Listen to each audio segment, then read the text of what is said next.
Thank you for joining us for ARTDACITY. My name is Greg Ball. I'm director of Embrace Ideas for King Boston, and also a proud BAMS Fest member, board member rather.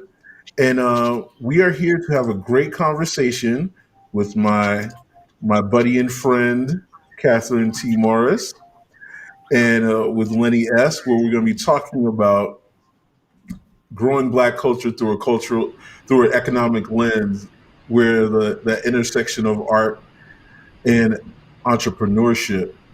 And let's start off with Catherine. Let's start off with All right. Catherine.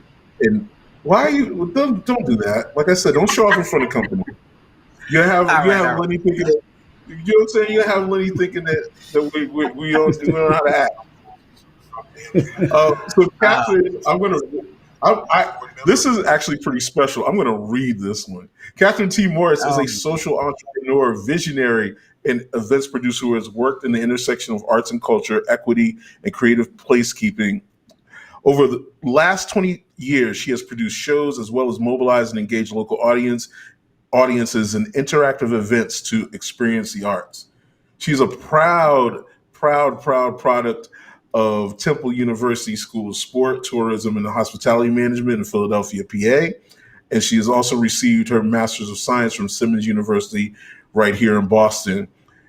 But in this conversation today, she is speaking as the founder and executive director of the Boston Art and Music Soul Festival, an organization that breaks down racial and social barriers to arts, music, culture for marginalized communities and artists of color across Greater Boston.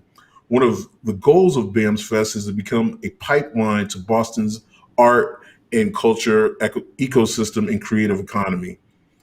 And our other panelist, is responsible for quite possibly my favorite Jay-Z mixtape, which is the S. Carter remix mixtape that he did with Just Blaze. He started off as a young man working for Bad Boy Records on the street team, and then as a free agent does sometime, he made the jump over to Rockefeller Records and started from working in the street team to his current role as the senior vice president at Rock Nation.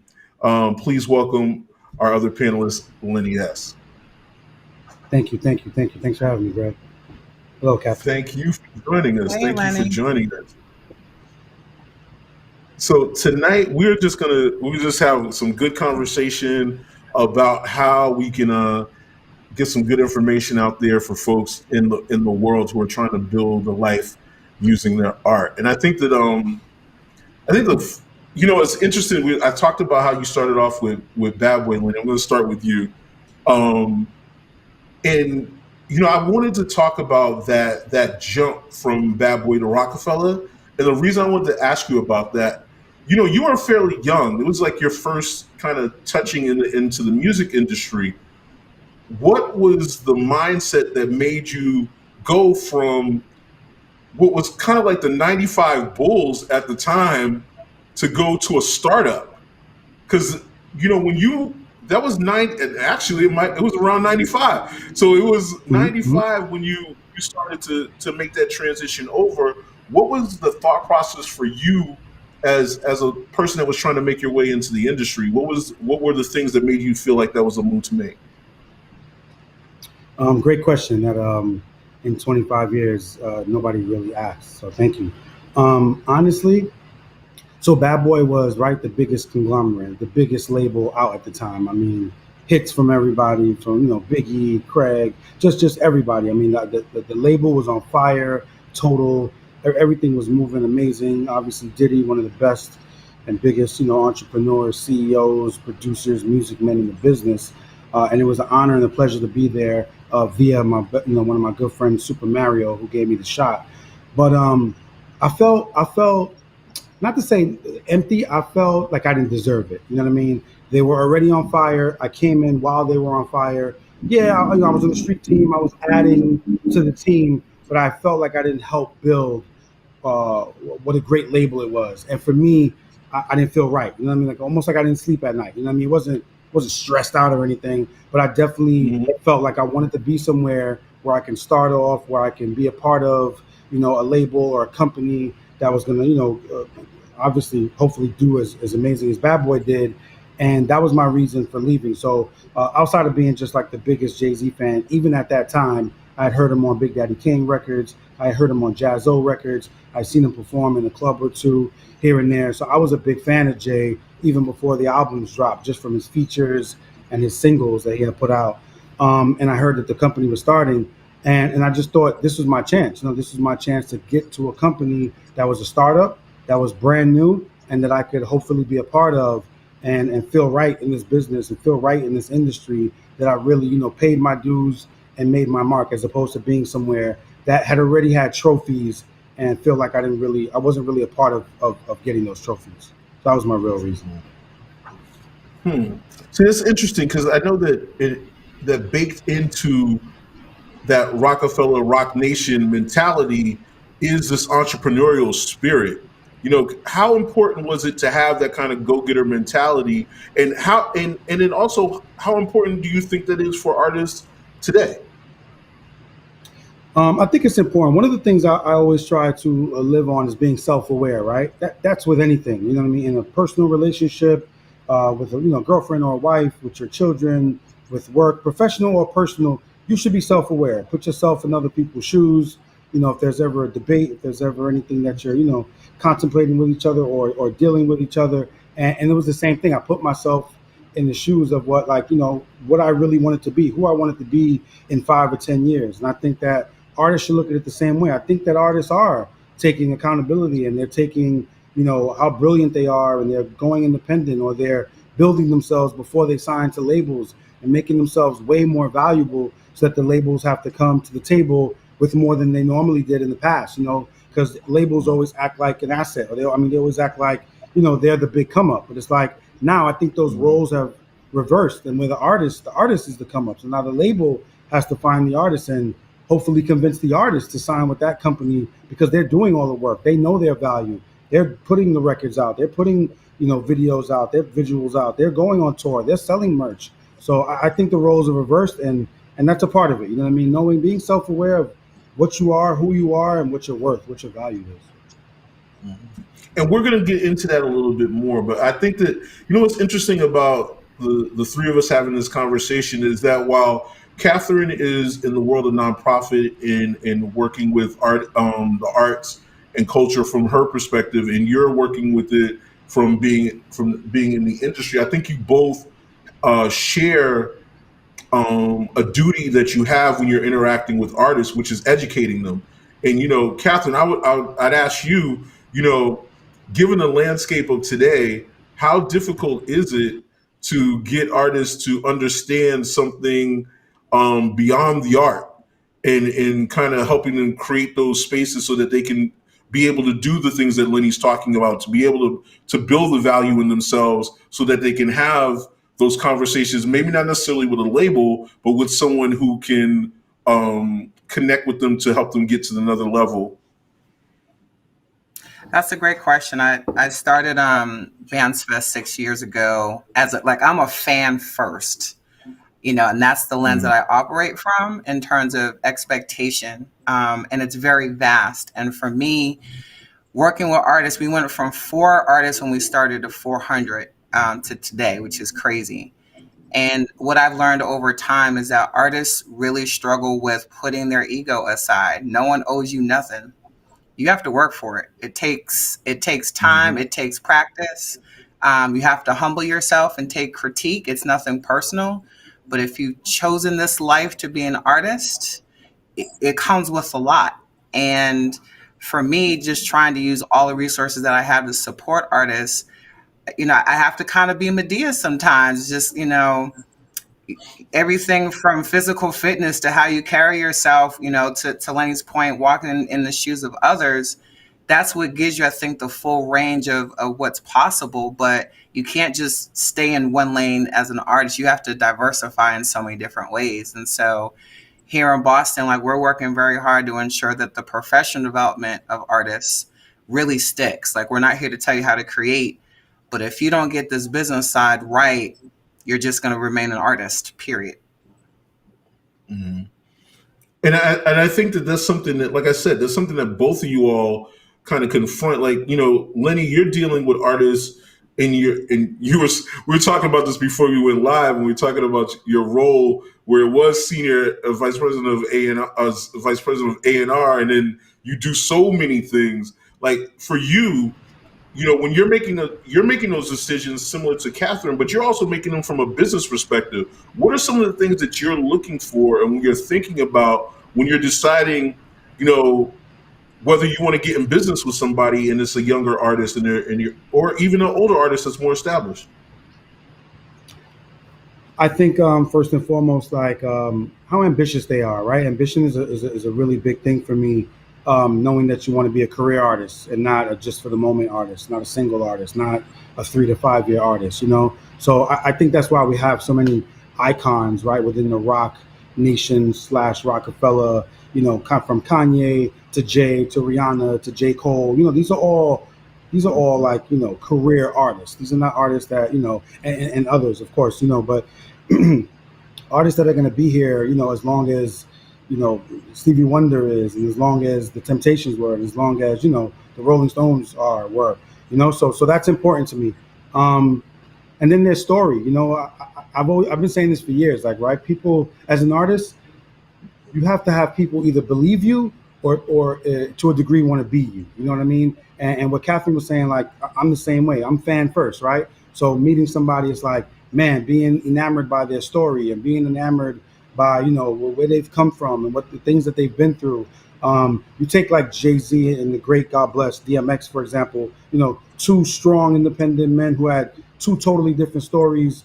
One talked about hustling and cars and music and jewelry and women, and the other talked about struggle and pain and his grandmom and his dog and things that kept him at peace and things that hurt him, and two totally different stories but same impact, same global impact. So again, it's like some people may want to be Jay-Z, and then some people or all people would believe DMX and believe the story. And when you have either one of those things, they just impact the world. They impact the followers. They impact the fans. They impact the people, in a way that is unmatched. And when I hear you talk about that, it makes me think about artists today, and the landscape has changed so much from when like Jay and DMX and all, like, the Bad Boy era. Like, it's changed so drastically. And we're talking about the music business, but you could even take that to other places as well. Coming into it, and this is a question for both of you, and feel free, whoever feels like jumping first. Maybe we'll start with Catherine. Um, what is it that you believe an artist needs to create, like in terms of their team and the organization around them? Because we talk about so much about independence and about how people want to do it on their own or create these spaces for themselves. What are the essential pieces that they need to build first? Wow, that's a loaded question. I'd say definitely for us, at least at a local level, you first of all, you need a team that to me is small and mighty. It doesn't have to be big.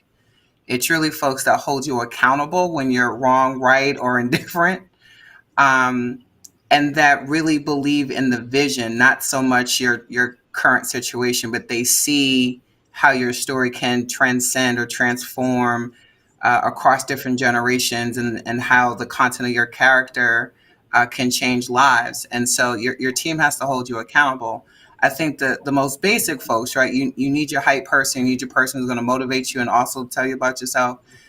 You need someone who really understands how to advocate for your basic needs and also just for the things that are going to keep you going in your artistry. You need folks who can protect your intellectual capital, because that's real out here in these streets. And folks someone who can put you in front of diverse audiences so you can grow your base and literally go from local to global over time. So, for me, that's at least at a local level, that's the kind of team I would want to see more artists have. It's great to have friends, but not all friends are good friends, and folks will do some things to you. So I think it's really feeling out about what parts of yourself you're willing to have other folks tell you about, and work through that so you can get to where you want to go long term, and to Lenny's point, become an icon at the end of the day. But there is a value in homeboy management, because you know that at least your guy that from around your way, like, like, worst comes to worst, you go back to back, but you getting out of that room or whatever that situation, you know that they love you truly for real. I know that's an extreme example, Catherine, but they love you for real. But Lenny, I know that you and Rock Nation has built your management to the highest level. You've been doing it for decades, literally 2 decades, and you've built relationships along those lines. When you're thinking of an artist or an artist team, what do you think are the essential roles that they should have? And who are the people they should have by their side? I'm glad you brought up homeboy management, right? It's something I love to talk about, especially coming from where we come from a Rock Nation perspective, right? One of the things I love about Rock Nation is how we embrace and how we empower the teams and the people we work with, right? I've been in this business a long time, and I've seen artists who just started out, make it and then become bigger and then let go of their, either first management or homeboy management, because they want to get with somebody who's more established, who's more experienced, and by the way, I don't knock that, right? But it does disappoint me, because there are those people who started out with you, who embraced you, who, yes, may not have the knowledge or the drive to take you where you need to be, but they had it enough to get you where you're at, right? So I believe that there's a compromise there. And that's one of the things I can say we do at Rock Nation, what I love.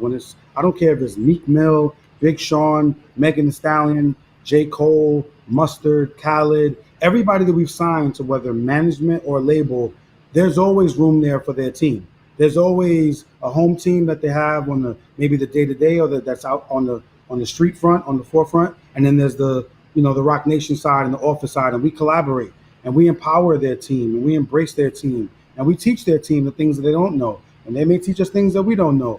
But I think that there's a lot to say about that, with artists coming up and emerging artists, or artists that, are about to really go to the next level, and not letting go of who you came with or who you came up with or who helped you get to that point. You know what I mean? So that's important to me, man. It's important to keep homeboy management around, obviously, if they're willing to learn and willing to step up as they should, so that we could, make this thing a huge thing altogether. Well, it's interesting the way you said that, because that's how you build the ecosystem as well. Because, okay, say your guy who came up with you, he may not know everything, but with a company like yours, it seems like that's how you get that next group of great minds in the space. Like, look at what LeBron did with his team. Like, he set them basically like, you're going to go work over there, and then eventually we're leaving and doing our own thing. But it sounds like, unlike those other companies, the Rock Nation is set up to really, like, almost do that on purpose. Like, you're fostering that. Like, you want to see another team to come along and be somebody that came off of your tree. And it's very important to have that. Absolutely, man. It's really rare that you see, like, a Ludacris or somebody like that who's been with Shaka Zulu since day one for 20 years or whatever the case may be.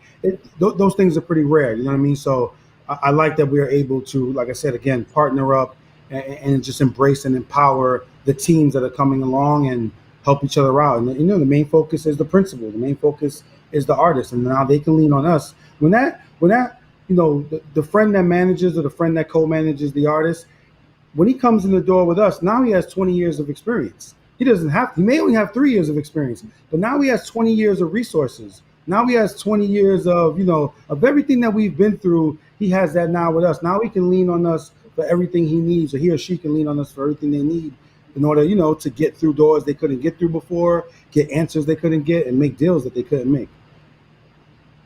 It just seems smart, because, like, I went to public school. My math isn't that great, but I would rather, if I'm taking 5% of 30 million, I'm going to happily take my 5%, as opposed to 20% of 200,000.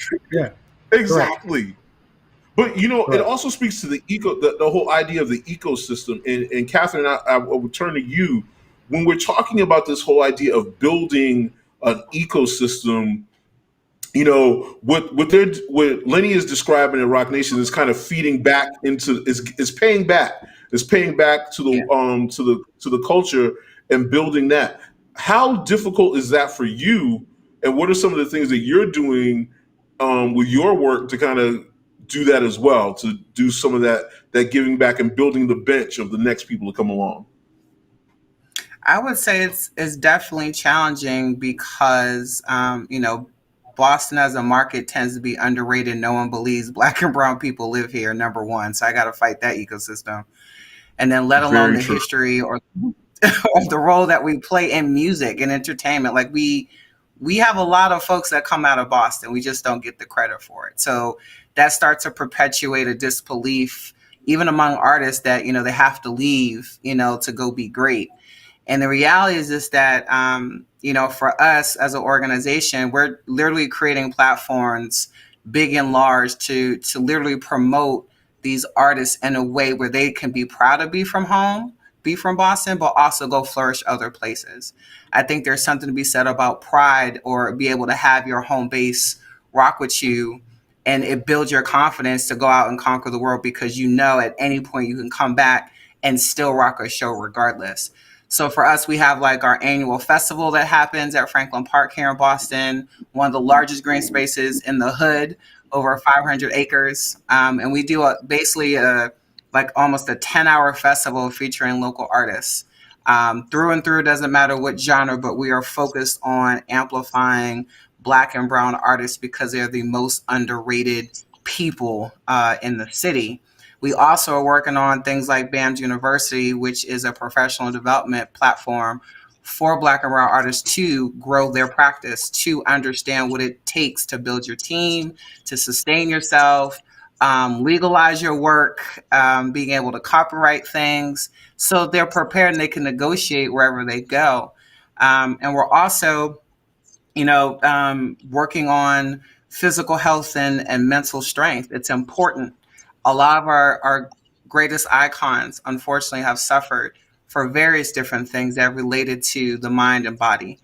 And we feel like at this moment, we have to prepare current and next generations on eating the right things, or breathing, or walking on a treadmill. As much as we take these things for granted, it's hard to perform on a stage, and you have to have the stamina to do it. So we do that here, as an arts and culture organization for local artists, because they need it, so that they don't have to worry about, if they even have the resources or connections. We're doing that here at the local level, and I'm very proud of it. As you should be. Can you put in a class about not rapping over vocals in the show? Oh, please, please. Can we do that as a class, Please.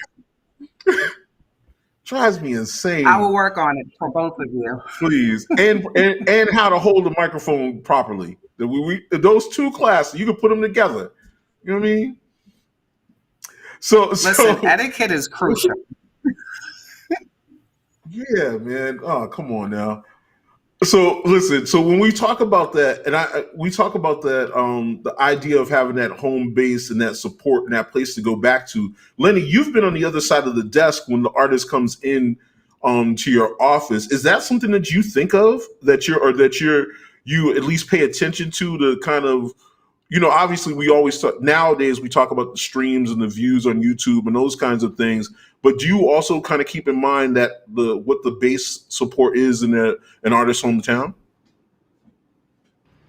Oh, absolutely. Because I think that's important, right? I mean, I think you should always have the hometown locked before anywhere else. I mean, you don't have to be the biggest rapper, you don't have to be the biggest artist in the town, but I mean, there shouldn't not be people in the city who are not like voting for you, or just kind of like, what I'm saying, hoping that you make it because they've kind of seen the development and you growing, and you know what I'm saying?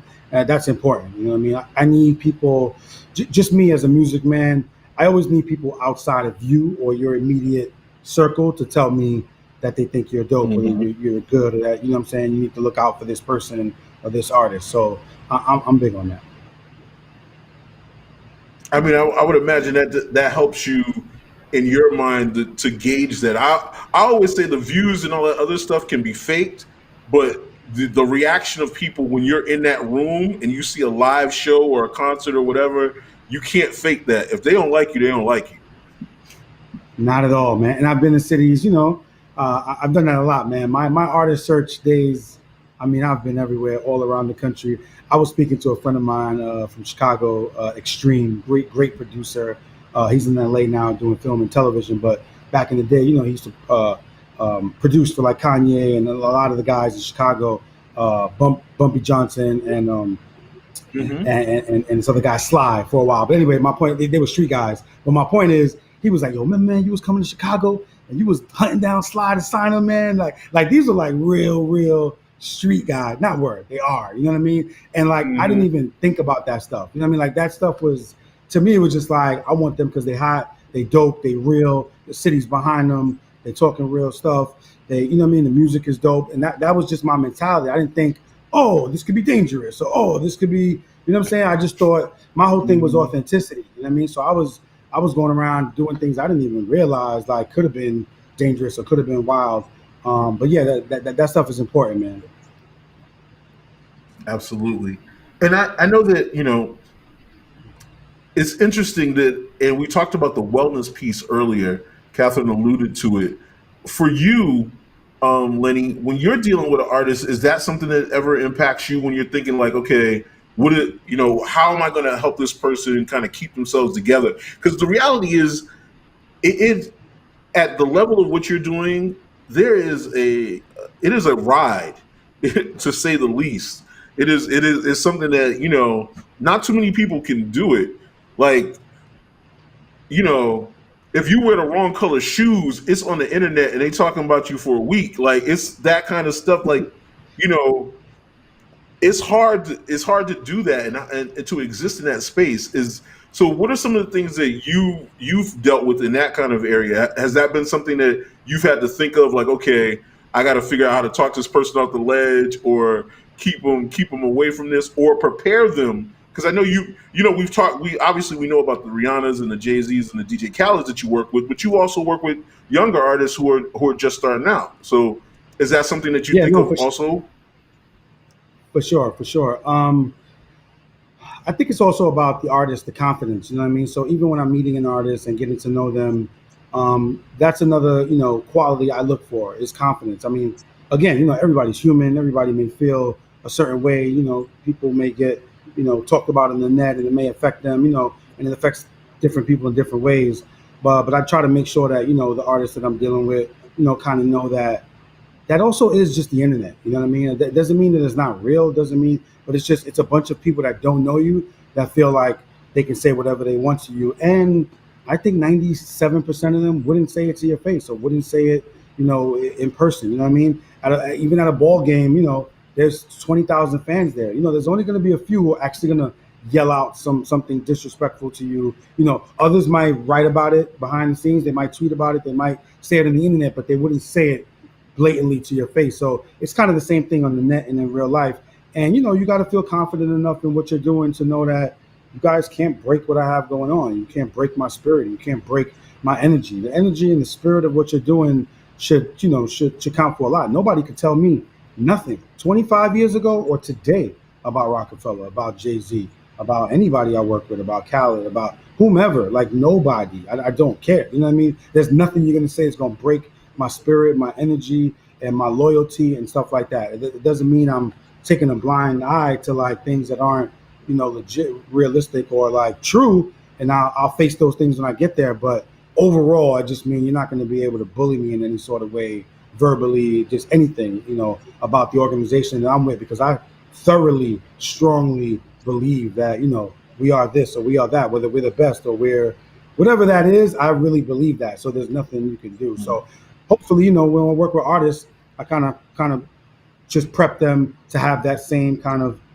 drive with their company, with their artistry, with their music, and with their organization, Mm-hmm. And when you said confidence, I automatically thought of Khaled, because when you say confidence, God bless him. That listen, man. I would I love Nobody has when that it. kind of he confidence. tells me that this album is about to be the greatest album in the history of albums. That's it. He gets me every time. He every Yeah. single time, bro. He gets me every time. There's no time when he's come out and talked that talk where I was like, I ain't listening to that. I'm listening. I'm all right. Wait, hold up. He got a record with Jay-Z and Nas. Oh, damn it, Yeah, man. yeah, yeah. So, And so when you by the talk, way, right?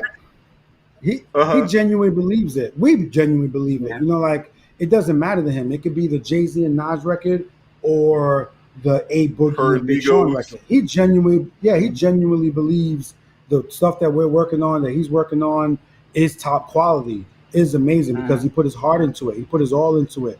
He really believes that this record is, one of the best that are out, and that's really how we move. And of course, again, when you give out to the world, what you pour out to the world, the energy that we're pouring out, it's somewhat infectious. You know what I mean? You can't. You're almost like, well, Absolutely. damn, the names hold up, and the beat holds up, and then the music holds up, and then the presentation holds up. You know what I'm saying? So Mhm. So, and speaking to that, I know you just put out the album with him, um, and this is a question that we can both you can kind of speak to. What were some of the challenges of presenting an album in the middle of a pandemic? And you know, what I mean, obviously, we talk about the usual rollouts, and what were some of the things that you learned during and during that process that you think you'll carry forward? honestly, man, the biggest thing the pandemic taught us is, reevaluating, who you are, what you're doing in this business, and then, reinventing yourself. So reevaluating and Mhm. reinventing. And, we've always done a good job of what we do, but it's like, when you get these things taken away from you, when you get the public or outdoors or, concerts and events, I mean, the entertainment business is driven by all things outdoors. You know what I mean? It's not Yeah. something that, unless, there's probably a few artists who just stay home and make music and put it out online, and that's what they're concerned about, and they don't tour, they don't do anything, and that's fine. But that's a small percentage. Everybody else has to work these records. They need to go to radio. They need to do shows. They need to go to clubs. They need to go to in stores. They need to sell product. They need to touch the fans. So, the entertainment business, I think, one of the businesses that got hit the worst because without being out there, without touching the people, how do we translate all this? You know what I mean? Yeah, you can put out music, but then you're not even able to go out to experience life, to write about, to make music about. Right. So you're doing everything, past it. Music is usually pretty current. You know what I mean? So if you're working on an album and you're going off probably the last 2-3 years of your life from the stuff you talked about after the last album, all this stuff is relative. What are you talking about? Staying home all day, and so reinventing was something that we really put our minds to and thought, well, what can we do? Like, can we use our home for this? Okay, we can't film this commercial, in the Hollywood studio. So what do we do? Oh, we're going to film it in the house then. And we were doing Geico commercials in Khaled's house. We were recording in Khaled's studio in the house. We were doing interviews and lives and all kind of things from the house, and we made sure that we just turned everything around. Oh, Foot Locker or Finish Line or Snipes came to us. We did a deal with Snipes, and we did stuff from the home. And so we just reevaluated, reinvented, and reassessed, and we just knocked everything out from home until the minute those doors cracked, and then we started getting back in the studio with artists, and we started. But even before then, we were sending records to people. We were pushing. We weren't.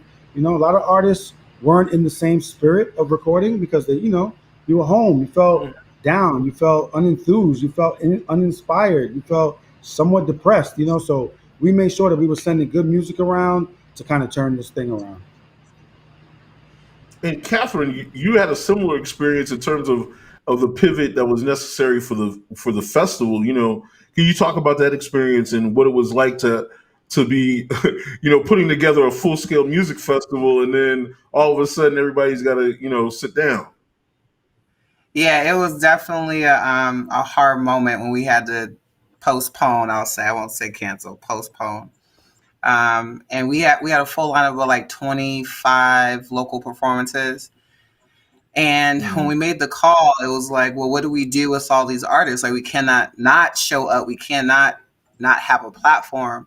So we decided to pivot to a digital platform and take our festival online, and call it Amplify the Soul, which is currently happening. And basically, in times of COVID, when the restrictions weren't even lifted, we pre-recorded 11 performances, and now we are digitally releasing those every Friday to continue to give people the opportunity to see local talent here, and also be able to create a high production set of videos in a venue that also shut down during the pandemic, to also give people just, a little reminder that we were going to get back to a different normal. And it was hard just because everyone was freaking out about wearing masks and what do we do, and disinfecting, all those kind of things. But I think the spirit of the team that I worked with, they just kept the spirits high. Like, we're going to do this. It doesn't matter hell or high water. We're going to get this content out here. And what ended up happening during those performances is you could start to see the confidence being rebuilt. Because, to Lenny's point, no one could really create the way that they wanted to. So I think the stage reminded them of being able to get that practice, blow off the dust or whatever, and just get them back in the mode and being prepared for what is coming, which is where we are now, about being outdoors and being connected to the audiences. And I'm so proud of all those artists. They didn't have to do it, but they needed an outlet regardless. And for me, it was just great seeing them and watching them and flourish. I just know that pre-recording with a pandemic is not the easiest task. It is a lot of money. But I think the investment and the rollout of everything is just going to prove that you do have to have mental Teflon. You do have to have the stamina to make it work, because the entertainment industry will forever be changed because of a pandemic, in terms of just the different ways we have to move now. And being able to offer content online just allows local artists to go from local to global in a variety of different ways.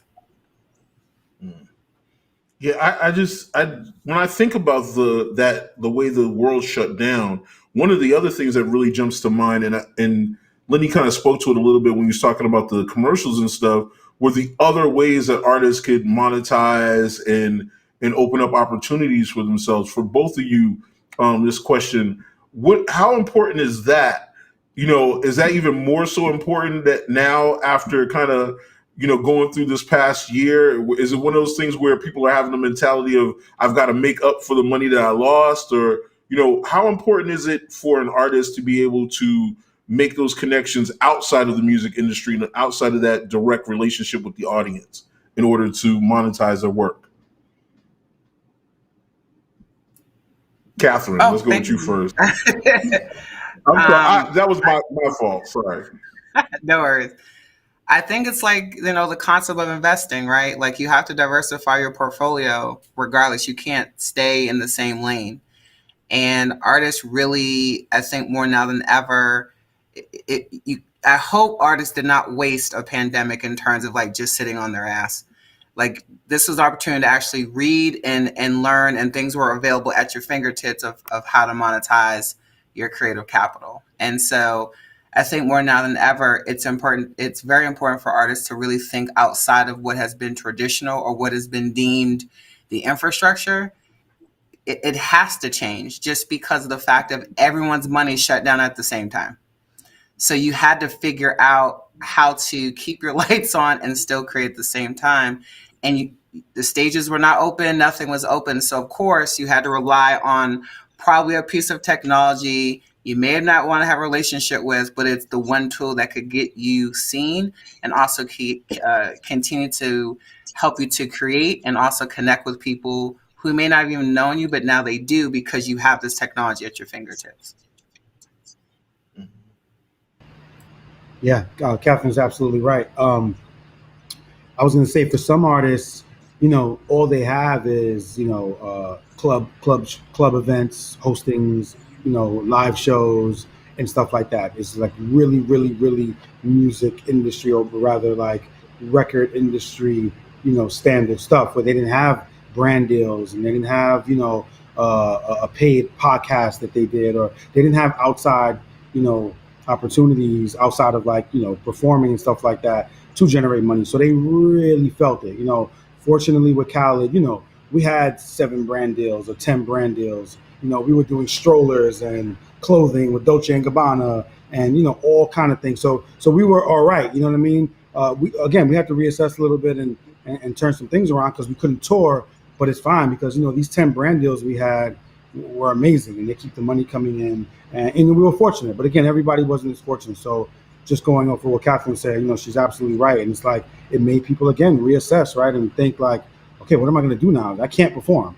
And by the way, a virtual show was never going to do it as good as like a live show. And some people tried, and you just can't really command the attention of the fans that way. You know what I mean? In my opinion.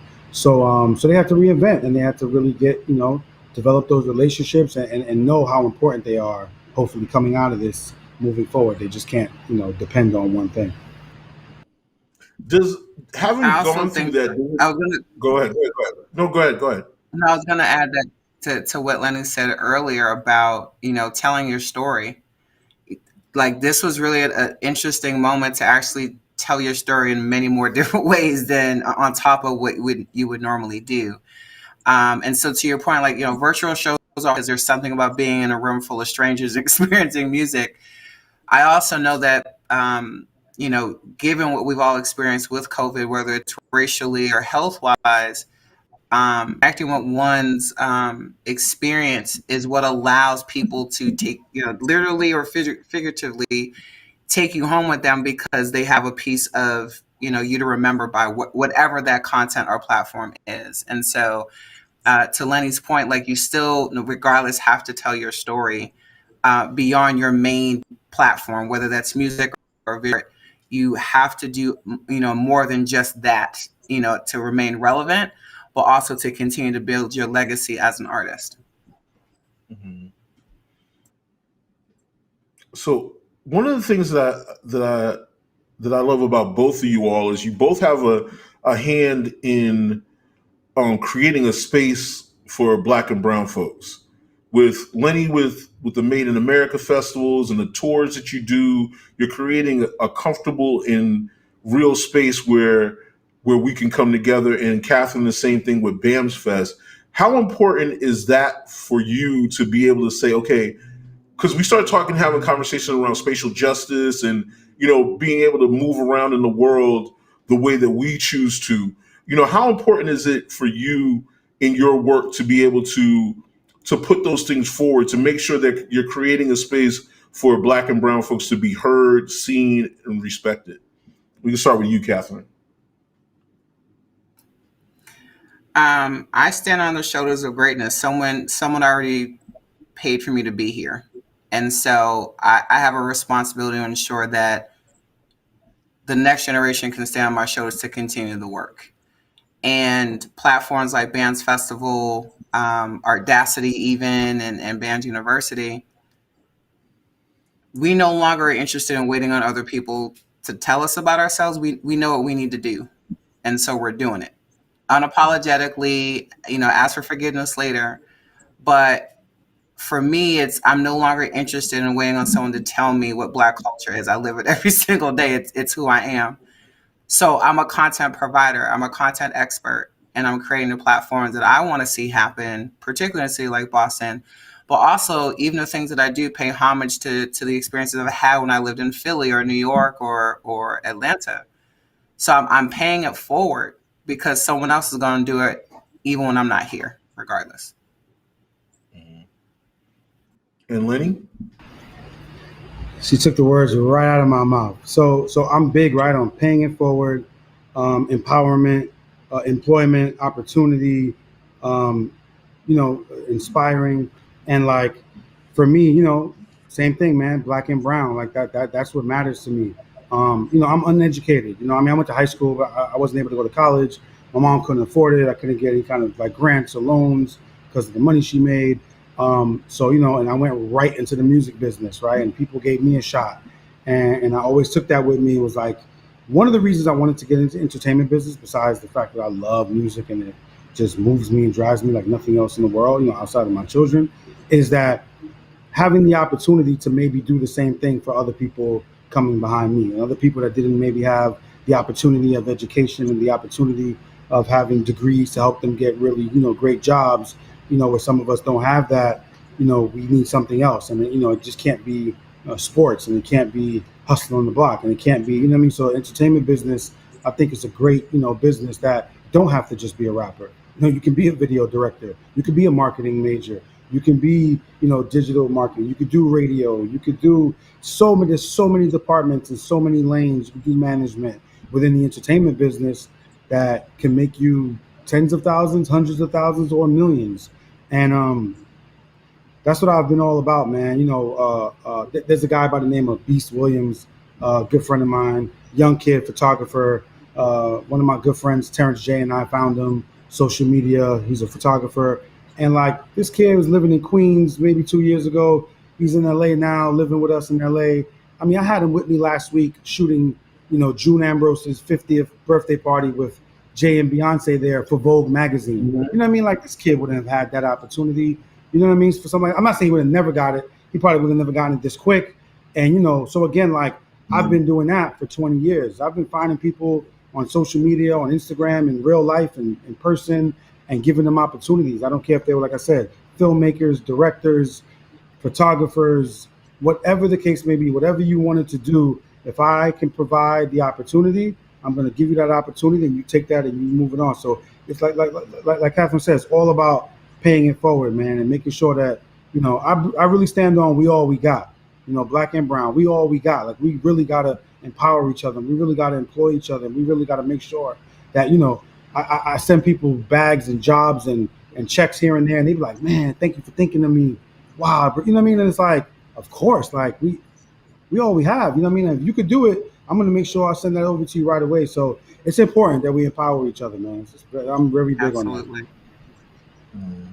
I mean, but it sounds like for both of you, that is something, and I always talk about the DNA of a organization. What is built into the founders' thought processes and the people that work there? And when you're saying that that's all we got, that's stuff that we've heard from everything rock forever. I had the privilege of being able to interview Biggs and Emery a few years ago, and they were saying the same thing that was on the records. And I saw it in real life. You know what I mean? So it's very interesting to me to see that's something that's in it, that's deep into the DNA of the company. And even what Catherine's doing at BAMS Fest, that sharing and that giving is in there as well. When you're putting together that organization, how important is it that you're looking for that person that has that? Because you talk about putting people on, you that's got to be one of those things that you're looking for with them as well. Yeah. Either one. I mean, again, I look for people, like I said, their drive, their ambition, their attitude, what they're willing to put in, what they're willing to not to put in. You know what I mean? I'm 25 years in, and I still act like it's 95. You know what I'm saying? There's nothing I wouldn't do for anybody on my team. There's no place I wouldn't go. I would get, I'll make somebody a sandwich. I don't care. I'll drive. I'll ride in the trunk if there's no space because we need more space in the front. I don't care. You know what I'm saying? But I also walked into this, with grace, and I walked into this with humility, and I walked into this with no ego. And a lot of people don't move like that. A lot of people, the ego is there, and they have to be a certain level, and they have to look a certain way, and they have to they can't look embarrassed, or they can't look whack, or they can't look, or whatever it is that makes them feel inadequate or not good enough to be the shit. You know what I mean? I don't care about being the shit. I care about getting the job done. If that's an artist, I care about making that artist the biggest thing in the world. If it's a party, I care about making that party the hottest party you ever been to in your life. If it's an album, I care about having the best features, the best production, and the best songwriting. So it's whatever I do, it's always that before me. So I'm willing to sacrifice. I'm willing to not sleep. I'm willing to, and I hear people half my age oh, I'm tired. I got to take a nap. Or, oh, I'm exhausted. This weekend was crazy. But it's been crazy for me since '93. What are you talking about? I don't even think like that. And I'm not, I'm not knocking nobody. I'm not judging, but it's just I just think that it takes a certain tenacity. It takes a certain drive to be in this, to win the way we want to win and to not settle and to just go hard. And it takes the same thing for Catherine to build what she's built in order to make the moves that she's making, in order to build the artists that she's building, in order to make this work. And that doesn't come from just like, just taking it easy or just going with the flow. No. It's a hell of a sacrifice. I mean, for me, I'm looking for integrity. I come from a family of doers. Like, the goal is, if you don't have calluses on your hand, you ain't working. So the reality is that you have to, and that for me in starting the organization, yeah, I'm the founder, executive director. That's cool, but I knew the moment I planted the seed, it's gonna take the community to make it grow. Like, it's not one person anymore. The purpose is bigger than, it's not singular. And to Lane's point, not everyone sees that. It could be from conditioning, it could be from the fact of how we look at each other. But at the end of the day, excellence for us is the standard. We don't go below that.